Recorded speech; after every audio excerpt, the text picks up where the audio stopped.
د عامه روغتیا وزارت په دې وروستیو کې د پولیو د خپرېدو خبر ورکړی دا چې پولیو څنګه محوه کېدای شي او په دې کې واکسینونه څومره مهم رول لري چې خلک په هره سیمه کې چې دي د ډاکټرانو او یا هم د روغتیایي مرکزونو سره په تماس کې اوسي او د ځان او خپلو ماشومانو ساتنه وکړي د پولیو سره د مبارزې په اړه به مهم معلومات د خپرونې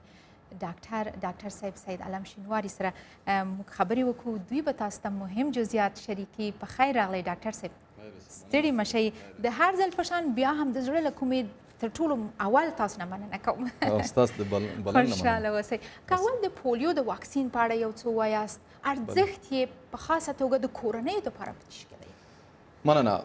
بسم الله الرحمن الرحیم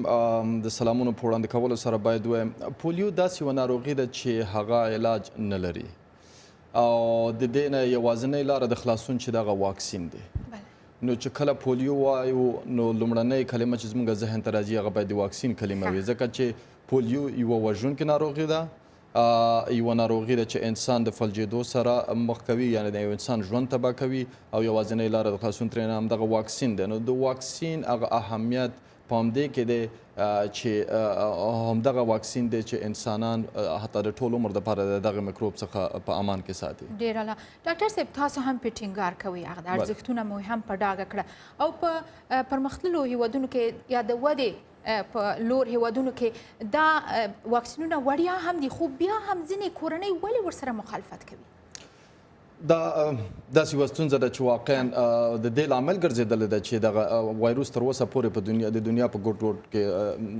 نه خو په ځینو هیوادونو کې اوسه پورې موجود وي چې هغه دوه هیواده خصوصا پاکستان او افغانستان دلته ډېر مختلف فکټورونه رول لوبوي یو خو دا دی چې چون موضوع د واکسین دی چې انسانان باید واکسین کې خپل ماشومان خصوصا د 5 کلنۍ نه ښکته نو دلته یو فکټور هم دغه جنګ او بدبختۍ دی چې دغه دې لامل ګرځېدلی چې د خاص خلکو لاسرسی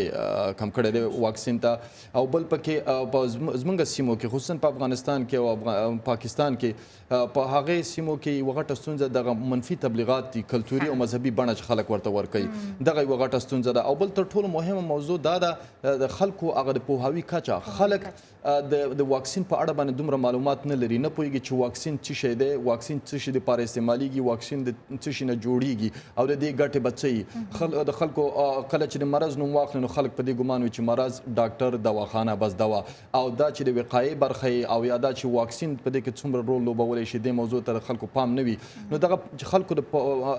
پوهه موجود نه وي په دې برخه کې نو طبعا هر څوک بیا کولی شي په دې کې مداخله وکړي او منفي تبلیغات خپل وکړي د وجود معافیتي سیستم ته د ګټې ترڅنګ مثلا د پولیو واکسین کوم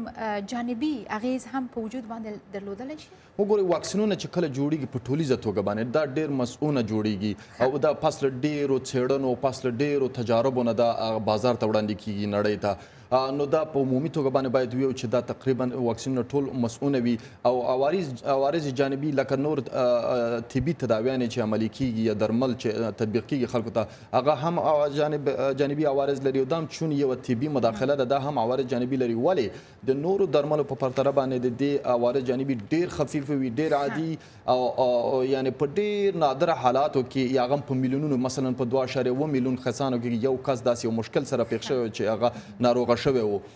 ولې نور غیر دغه نه عوارض جانبي دغه عادي دغه وي چې چون ستنه مثال په واکسین کې استعمال کې نو یو پړسوب یا یو تبه انسان ته پیدا کېږي دې کوم تبه یا بعضې نور عادي مشکلات پیدا کېږي تشویش وړ نه وي بله وخت ډېر کم پاتې ده دغو هیوادونو کې څه وشول چې باید په افغانستان کې وشي یعنې څنګه دوی وکړی شول چې دا ناورین بالکل محو کړي او په افغانستان پاکستان غوندې هیوادونو کې اوس هم دا د غربي هیوادونو کې دغه کومه ستونزه چې موږ اوس لرو په افغانستان کې دغه ستونزې دوی هم په خوا لرو دي حتی تر اوسه پورې هم ځینې کړۍ بعضې شته چې هغه د واکسین مخالفت کوي چې هغه هماغه خلک دي چې د هغوی باندې دغه منفي تبلیغات که مذهبي وي او که کلتوري وي دغه ورباندې اغېزه کړې ولې په دې هیوادونو کې تر ټولو لومړی کار شوی دی هغه دا دی چې د خلکو د پوهاوي کچه یې لوړه کړې ده خپل خلکو ته یې ویلي دي چې واکسین څه شی دی او ګټې یې څه دي او بل په ضمن کې لاسرسی یې ورته ډېر کړی دی او خلک په دې باندې مطمئن کړي دي چې واکسین ګټه لري او تاوان نه لري